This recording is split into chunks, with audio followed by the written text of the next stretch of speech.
பெரம்பலூர் அருகே அரசு ஊழியரிடம் 2,85,00,000 மோசடி செய்த புகாரில் ஒரு பெண் உட்பட 5 பேரை மாவட்ட குற்றப்பிரிவு போலீசார் கைது செய்துள்ளனர்.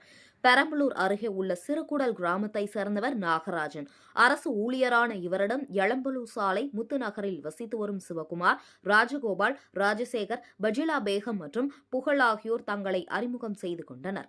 ரேடியம் தனிமத்தல் முதலீடு செய்தால் 2 ஆண்டுகளில் 10 கோடி ரூபாய் வரை பணம் கிடைக்கும் என்று ஆசை வார்த்தை கூறியுள்ளனர். இதை நம்பி நாகராஜ் அந்த கும்பலிடம் சிறுக சிறுக 2,85,00,000 ரூபாய் வரை பணம் கொடுத்ததாக கூறப்படுகிறது.